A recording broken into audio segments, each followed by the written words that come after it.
Hey guys, welcome back to the next episode. What episode is this? 4 of Blue Mateo. This one is the Get to Know Me episode. All right, so a little while ago, I asked my followers on Instagram to send me over some questions they wanted me to answer. And if you're not following me on Instagram right now, I'm judging you. So yeah, let's do it. First, I want to answer some basic questions, and then I'm going to answer some more specific questions. So what I'm sure a lot of you know is my first name is Afika, middle name Odinga. That's where Ao comes from. I was born in St. Vincent and the Grenadines, and I migrated to the United States of America at 19. I'm a special education teacher here in New York City, and I've taught for 7 years. I taught kids on the autism spectrum for 5 years, and I just completed year 2 in a New York City public school, charter public school, going into my 8th year of teaching. My hobbies are reading, because I like to know things. If I don't know something, I'm going to read about it. I love to vacation. Vacationing is my thing. My favorite sport is walking up to a swim-up bar. Okay, guys, that is my favorite sport. How many boyfriends do I have? 6 and about 4 girlfriends. Who is the love of my life? My niece Alani is the absolute love of my life.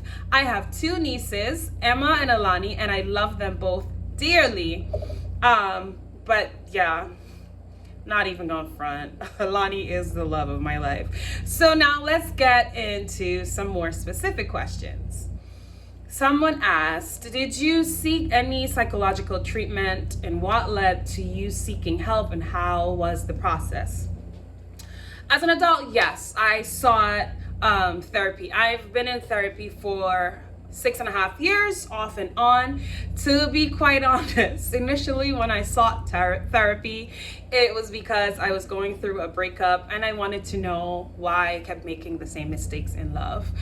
But to give my therapist a holistic viewpoint of who I am as a person and why I'm making these decisions, I had to talk about my rape. So yes, I have a clinical diagnosis of PTSD, and I know you're thinking, PTSD, military. Soldiers are not the only people who have PTSD. I will get into that at a later time. But yes, I am still currently in therapy. It's something I'm going to do for the rest of my life. Sometimes I take a break, but I'm forever going to do therapy. And I have a Black therapist. She's a Black woman, and that's the best thing I've done in therapy, like the best therapist I've had. Before I'm not gonna talk about their race, but yeah, a Black therapist, bomb. Someone said, have you thought about seeking legal action against your father? Why not? Honestly, I have not. I truly did not think that people would believe me. Some of you still don't believe me. You're watching this. So, and as you know, most of you, my dad is, rolling with he has friends. So no. However, the reason, that's not really why I don't want to seek legal action. My thing is, unlike popular belief, I'm gonna try to look, where's the camera? Unlike popular belief, I may in fact be the only person who cares about my father just a little bit, because the people who love and support me want him dead, and the people who love and support him don't really love and support him, because love equals accountability. And if you love someone, you hold them accountable, and they're supporting a rapist raping his daughter, so they don't really care about him. So no, I've not sought legal action. I've not thought about it. One of the hardest things going through this process, however, was finding out that there were other women who my dad violated, and that was hard.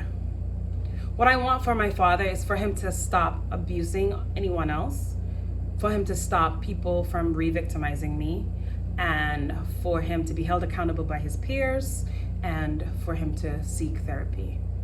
If someone else who he raped decides to take legal action, I will support them. But for me, that's not my course. Okay, what does forgiveness of your dad who molested you look like?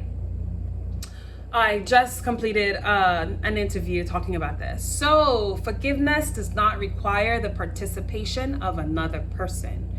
It does not have to be a two-way street. You don't have to sit down with this person and hash out any details. And I tried to hash out details with my father. It didn't work.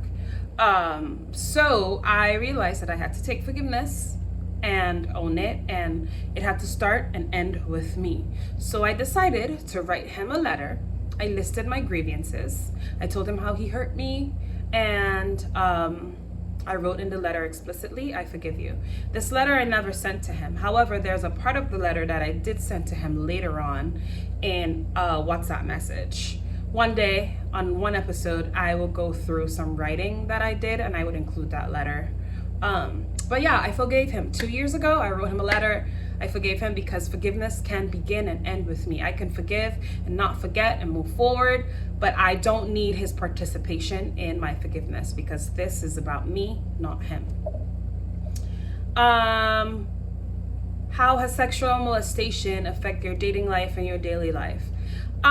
Affected my dating life. I would say it affected my dating life in a way that abuse would affect most people's dating life. Like, you have an inner child wound, you seek out the wrong partners, you have some codependency issues, you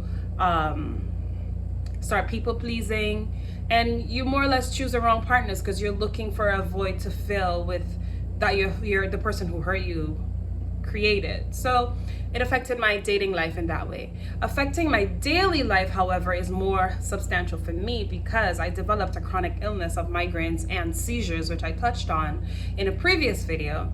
So I have to take medication for epilepsy that I really I never had epilepsy. So in working through my healing, I started having seizures brought on by migraines. So yeah, for right now and for quite some time, I have to be taking a seizure medication. So that's how it's affecting my daily life. Do you have a relationship with your father today? No. If anything, what will you tell your younger self? Again, I just completed this and I cried on that interview, but I'm not gonna cry right now. Something I wrote for my younger self, my 16-year-old self. I'm gonna read it right now. It says, "Dear 16-year-old me, one day you will share your truth, and the truth, just like you thought, there will be people who will not believe you. However, the love and support from the people who do will outweigh everything else. So try to enjoy your youth. It's okay to have a boyfriend. You aren't damaged. You will look back at all your pictures of yourself and know exactly when you lost your smile and why. You will love what you see in the mirror one day. You will be restored." So that's what I will tell my 16-year-old self. There are a lot of things I want to tell my younger self. There are a lot of different ages where I wrote something to myself. There's 7-year-old me, there's 25-year-old me. Yeah, that's about it for questions that I want to answer.